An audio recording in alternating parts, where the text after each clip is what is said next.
मैं doctor IP. Goyal, मैं Fortis hospital Shalimar बाग और MD city hospital model town में सीनियर न्यूरो सर्जन हूँ। आज इंटरनेशनल एपिलेप्सी डे है, तो मैं आपको एपिलेप्सी यानी मिर्गी के बारे में कुछ जनरल नॉलेज देना चाहता हूँ। सबसे पहले तो मैं आपको ये बताना चाहता हूँ कि जब किसी मरीज को दौरा पड़ता है तो क्या करना चाहिए और क्या नहीं करना चाहिए।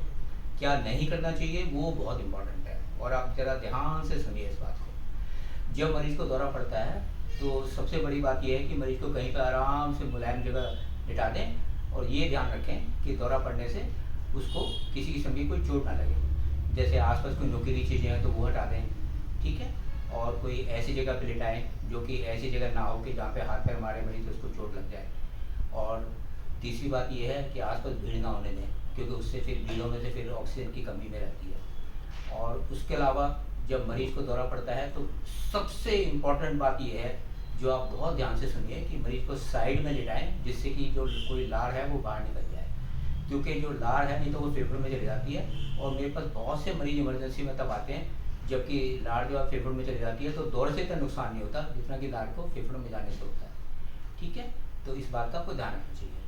मैं एक और बात बताना चाहता हूँ कि हमारे देश के अंदर बड़ी कुछ अजीब सी बात है। लोग कहते हैं जी जूता सूंघाओ तो दौरे में फ़र्क पड़ जाएगा, मुंह में पानी डाल दो तो दौरे में फ़र्क पड़ जाएगा, या जैसे जब मरीज़ के दौरे के अंदर अपना दांत बीसता है तो लोग चम्मच से उसको खोलने की कोशिश करते हैं। ये सब चीज़ें बड़ी नुकसान वाली हैं। जैसे चम्मच से दांत में खोलने में दांत टूट सकता है, और आप मुंह में पानी डालते हैं तो मुंह में पानी जो है वो फेफड़ों में जा सकता है, ठीक है। तो ये सब चीज़ें नहीं करनी चाहिए।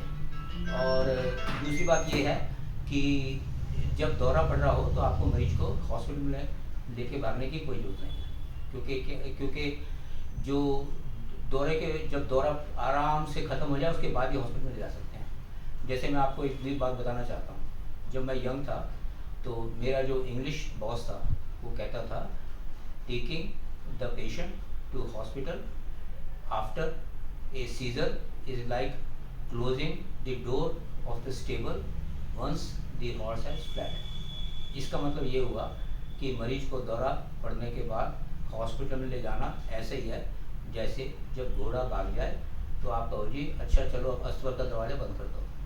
क्योंकि क्या होता है कि ज़्यादातर सारे दौरे 2 से 3 मिनट में ख़त्म हो जाते हैं। जब दौरे ख़त्म हो जाए तो उसके बाद आप आराम से डॉक्टर से सलाह ले सकते हैं। और जब अब जो दौरे में जो मरीज़ हरकत करता है, जैसे जैसे दौरे के अंदर जो जो होता है वो सब डॉक्टर को आप आराम से बताइए कि क्या हुआ है, और दौरे से पहले क्या कंडीशन थी वो भी आप बताइए। उससे डॉक्टर को डायग्नोसिस में फ़ायदा होता है। डायग्नोसिस की और भी कई सारी चीज़ें हैं, जैसे डॉक्टर आपका ईईजी कर सकता है मरीज़ का, और डॉक्टर सीटी स्कैन कर सकता है, और डॉक्टर एमआरआई कर सकता है। अच्छा, अब मैं आपको बताना चाहता हूँ कि कुछ कंडीशन ऐसी है जिसके अंदर दौरा पड़ता है, उनको अवॉइड करना चाहिए। कंडीशन है नंबर 1, भूखा ना रहना।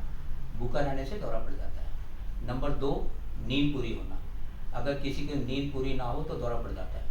मेरे पास बहुत सारे मरीज आते हैं जो कहते हैं जी रात को सोए नहीं थे तो सुबह दौरा पड़ गया। हम जरा किसी जैसे माता के जगराते में बैठे थे तो सुबह दौरा पड़ गया।